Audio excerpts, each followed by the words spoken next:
ole tu na chuan construction construction of triangle a triangle lem kan siam tu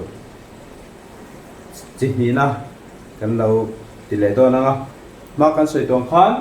a chi ni la mi a chuan to construct a triangle given its base difference of the other two sides at one base angle tini lechin mi a kan chuan sum of other two sides min pe a base le base angle ba ka khan tu na mi ve thu a chuan a base angle po min pe nga a base po min pe nga maro chu sum of other two sides aya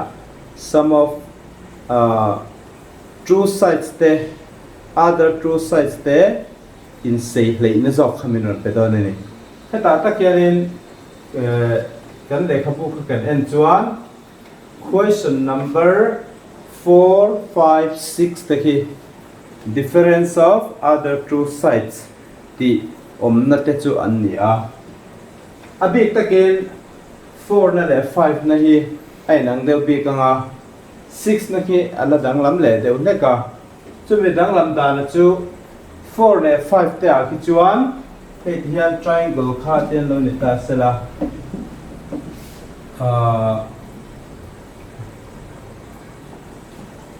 ten lo ni ta sela a b c mo p q r ti pun lo ni ta se mo ti chuan a b c mo p q r ko hen lo ni ta sela helam pangjok hela hi min peta a base ni lawa ham he le hi lo ni ta khatami a khan ka veilam pangjok ami hi helam pangjok ami kha seizok ani in 1 4 le 5 ang hin ta ne maro chu pakhat le thung ro chu hian lom ve le thung ta hian mo helam pangjok ka seizok ka helam pang seizok tren hemi jok wa pa ya khatiang chi ang ani in ati da na kitlem te na sang ve ve a chu luk ta gen chin chela chu wang chuan 4 nei kan alem hi kan dronga chu mi mang chuan 5 nei lo draw ve turani tikha nisoi ma sa ni sela le question number 4 na lo enila question number 4 na chuan construct a triangle PQR given that QR equal to 3 cm angle PQR equal to 45 degree and QP minus PR equal to 2 cm heta yan QP hi PRI cho na sei zo ka ni ti khela achan chu QP try pain minus cho lawa plus number a chu ka ni e ti hian lo ngai to te la triangle kha ti hian lom tang se ti hian mo tilama hian P ta sela ti chuan Q le R hi a base simin peloga QR ki 3 cm tur ti ta ti chuan helam a sei zo ka tanga hemi kan va pai khan a difference a kha 2 ani don ani atiani ti chuan helai 0.45 degree na ngai dona chu kan siam tur chu ni ta a helam pang sei zo ani chu tun trum kan ti tur hi ti khan lo se taila le tu na chuan lo draw don taila ama saberin QR ki a base QR ki 3 cm ring kan draw chuan scale in 3 cm ta han draw ila 3 cm kan draw nga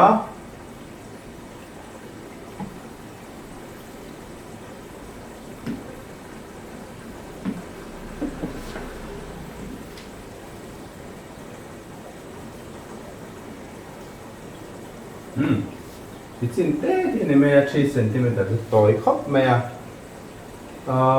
QR ti nia a hming ron pek lo ba na hming pek lo gang che kan je kanga QR no QR alo le ta ni te chuan PQR hi 45 degree tur ni a chumi bang chuan ma se P om na tur dan la she sila bangin ta Q hian hei Q ta ken 45 chu ni don ti na ni a tilai tang hen kan draw ngai ta ni 45 hi direct na siam thei lawa compass ma kan ti chuan 90 kan siam anga 90 zo a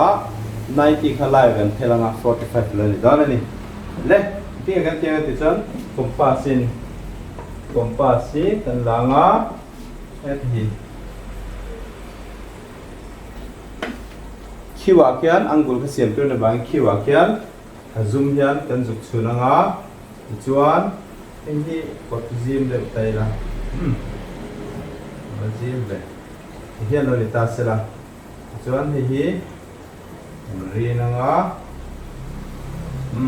thì chuan thế mi hi tuna thế mi cần rin chân nó chia QR line là mi hian zoom khan cao đàn ngay chia khan cần bắt sun lên lên hian là rồi don ta này thì chuan thì hian cần sun ngã cần xem lên mà cần xem phát han cắt ta thì chuan hay hi cần sân sầu lên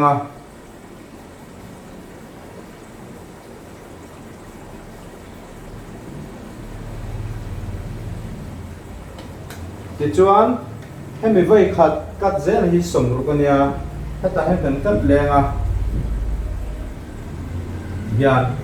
thì chuan lại khá chân về khá cắt nào tôi vay tiền thì mà tầm ấy là ở sao mà này tiền là lâu nè chuan thế là mà trình cắt lấy là thì khá thì chuan hi kan rin zo min 90 lo ni don ta ne 90 lo ni don ta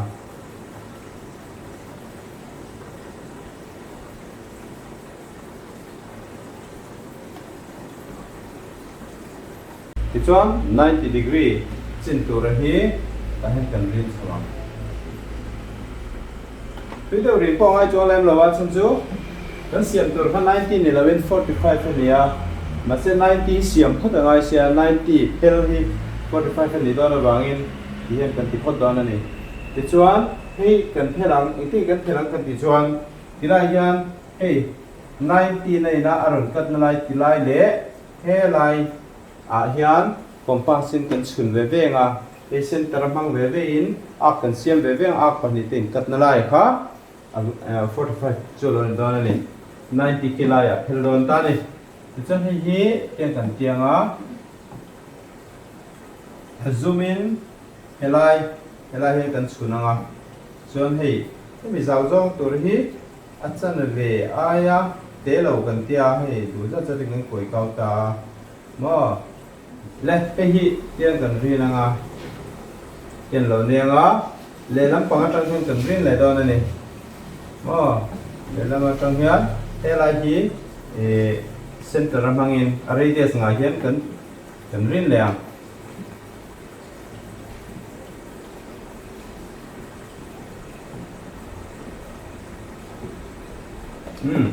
thì hian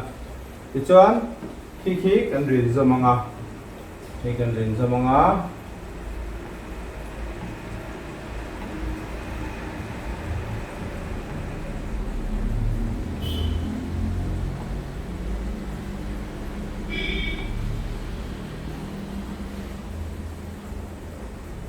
nghe cần rin dòng dòng ta này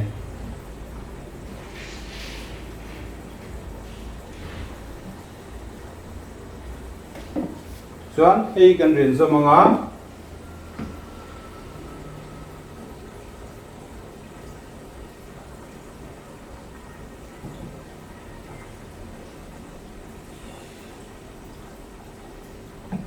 Q lệ cái từ lại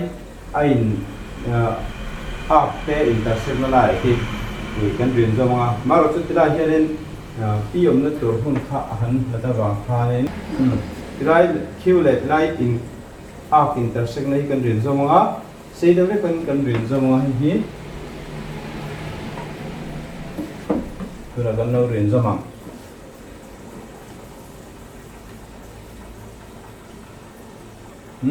hiện đâu đấy ta sẽ lại hi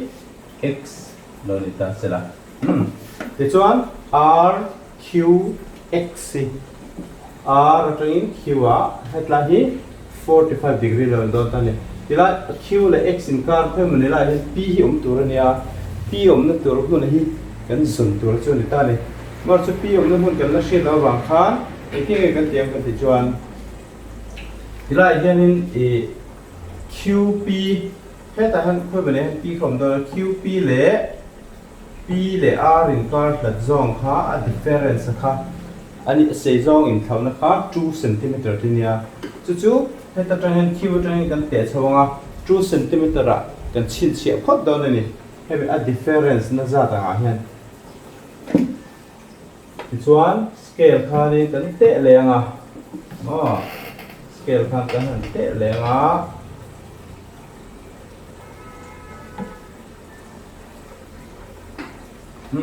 cái này trong hình cần tệ cho nó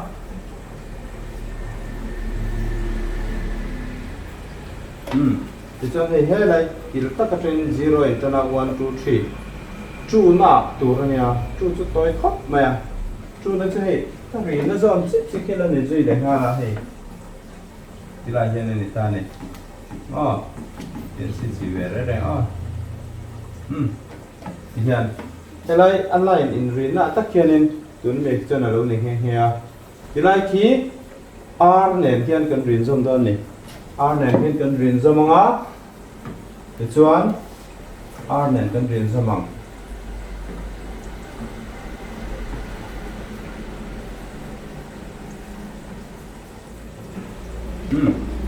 le R le thì lại khi vật trang á 2 cm hay mi trên a difference zone che ki kan rin zone manga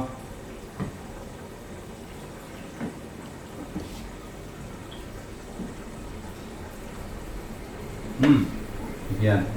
cái kan rin zone mang thì chuan hairline hay mi a difference na ang zone che ti kan rin zone na lai hi o point hi d te lo ni ta se la ping ni d te lo ti ta me tai la D ni sila D le R kan rin zom ta ni D le R kan rin zoma D le R hi perpendicular bisector kan siam do ni perpendicular bisector kan siam nga chumi na hete aron tenaron bisector nga chumi na helai ahan sutlu hun pha p um na tur hin ta ni perpendicular bisector siam da chu compass mangin ania kan kem to kha compass mangin te kan tilenga khóc mày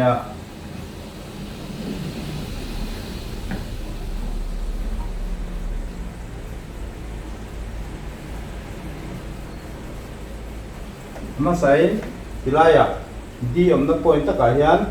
tilai point ta ka khianin azum hian kan phaianga chuan hi up kan rin don ani up ki kan rin don ani no ini sila na magandang bukang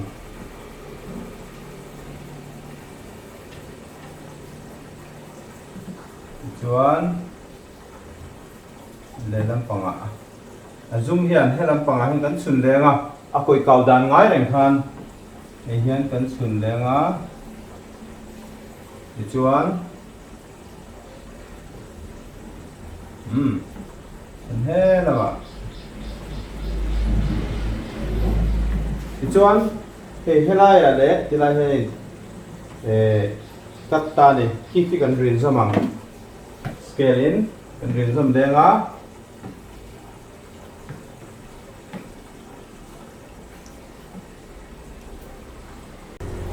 dihan hemi perpendicular bisector te bisect na ve te ki kan rin zamanga hi ke kan rin zam khanin khi mi han zom na khi han mu kan do wangin si de ti ngai don ni ati le le di khap pa he da ngai tra he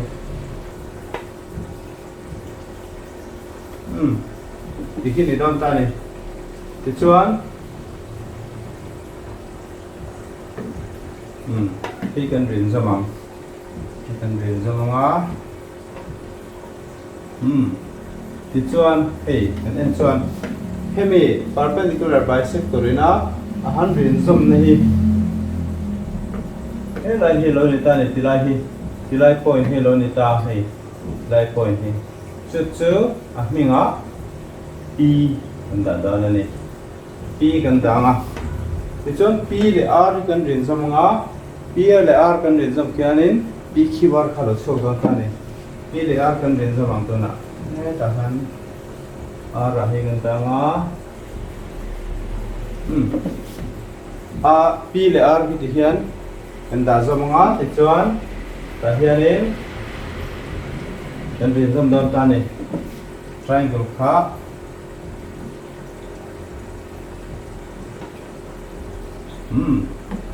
yeah this one p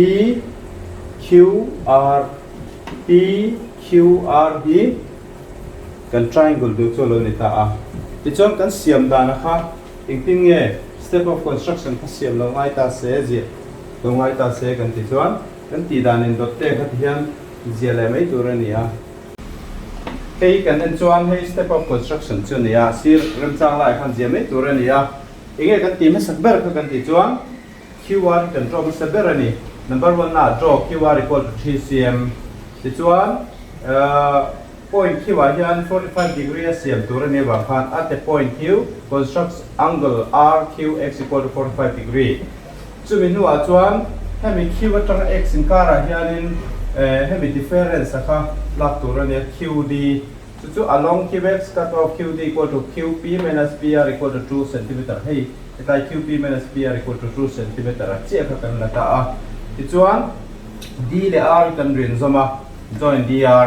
chu min nu a chuan perpendicular bisector of dr hi kan siam ni chu draw the perpendicular bisector of dr to intersect qx khoi muna p ya intersect urin no to intersect qx at p until ya ti chuan p kan han nei ta no han p le r kan join pr ti chuan p q r is the required triangle ti kha alo ni ta mai ta ni ha kan ti dan in tot zia chua mai kha ani question number 4 na kan ti zo to khamiang chia khan question number 5 na hi ti thei ani a